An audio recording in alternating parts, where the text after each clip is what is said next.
पर्यायी रस्ता म्हणून लोक हा रस्ता निवडतात आणि पुढे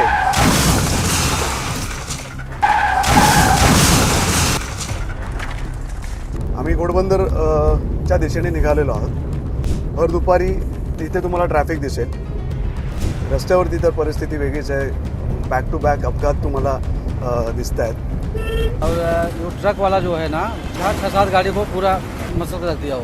आश्वासनं फक्त सरकार देते, मात्र याच्यावरती काही कार्यवाही होत नाही।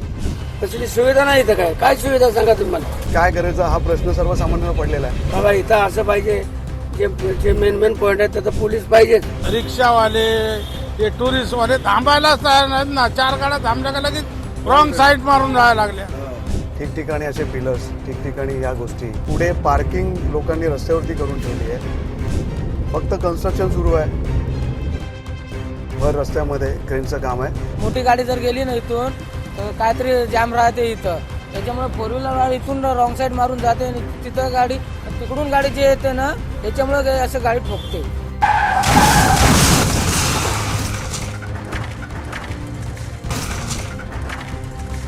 मुंबईमध्ये घोडबंदर रोड जो आहे, गेल्या जानेवारीमध्ये म्हणजे जानेवारी 9 मध्ये सुद्धा एक अपघात घडला होता। आणि कालची एक घटना आहे, एका मोठ्या हेवी व्हेकलने म्हणजे कंटेनरने 12 व्हेकल्सना धडक दिली आणि भीषण अपघात त्या ठिकाणी झाला। दुर्दैवी मृत्यू कुणाचा झाला नाही आहे, मात्र रोज रोज ह्या गोष्टी ज्या आहेत तिकडे होतात आणि ह्याच गोष्टींवरचा आजचा स्पेशल आढावा घेण्यासाठी आम्ही चाललेलो आहोत। तुम्हा सगळ्यांना माहितीच आहे की परवा ब्रिजच्या कामामुळे मुलुंडमध्ये एक अपघात घडला आणि त्या ठिकाणी देखील आश्वासनं दिली गेली आता पुढे असा गोष्टी होणार नाही। आणि अनेक याआधी पण ज्या ॲक्सिडेंट झालेत त्यामुळे आश्वासनं फक्त सरकार देते, मात्र याच्यावरती काही कार्यवाही होत नाही। परिवहन मंत्री जे आहेत ते ठाण्यातले आहेत आणि त्यांच्याच जिल्ह्यामध्ये ह्या दुर्घटना होत आहेत। इनफॅक्ट ते ह्या ठिकाणीचे आमदार देखील आहेत। घोडबंदर घोडबंदर रोड हे त्यांच्या अंडर येतं आणि परिवहन मंत्र्यांचं लक्ष कुठे आहे असे मोठे प्रश्न आहेत। आता आशुतोष तुम्हाला दाखवेल की या रस्त्यामध्ये काय भगदड आहे आणि पूर्ण आढावा घेऊयात। आता आम्ही माचीवाडाचा जो ब्रिज आहे तो बघा, हा ब्रिज जो आहे तो मी चढणार आहोत। मागे कामं चालू आहेत रस्त्यामध्ये, हे जे रस्ते आहेत ते नॅरो रस्ते केले जात आहेत। पुढे काहीतरी काम चालू असतं, रात्री बेरात्री लोकांना कळत नाही आणि अपघात होतात। रस्त्याच्या बाजूला सुद्धा कामं खूप चालू आहेत।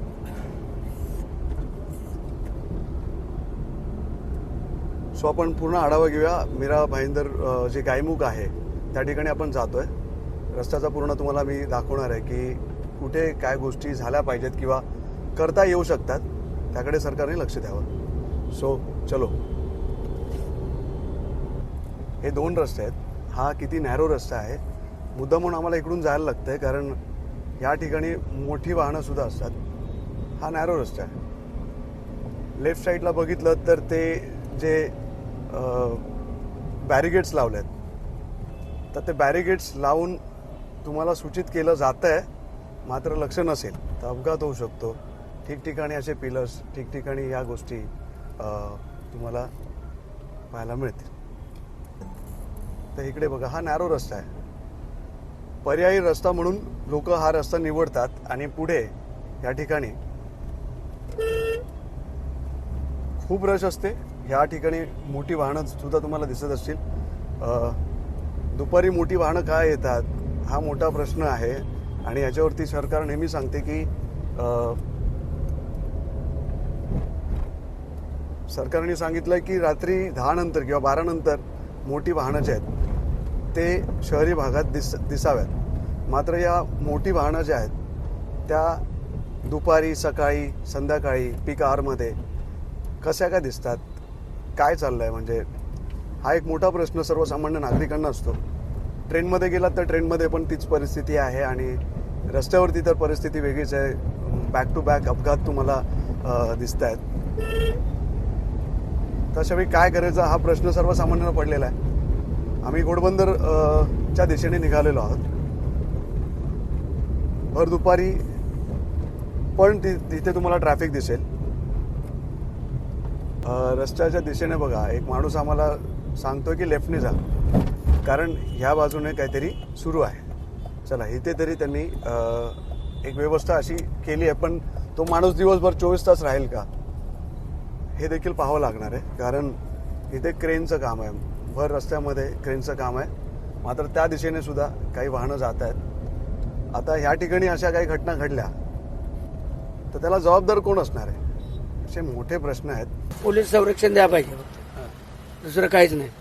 पोलीस संरक्षण, हा ट्रॅफिक हवालदार इथे हवालदार पाहिजेच, कंटिन्यू पाहिजे.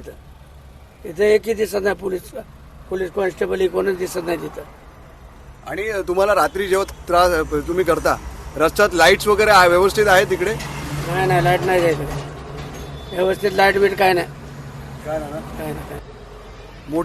मोठ्या वाहनांनी कधी निघावं काय वाटतं तुम्हाला? मोठ्या वाहनाने फक्त नाईटला 12च्या नंतर निघाव, 10च्या नंतर, दिवसभर नाही निघाव. जे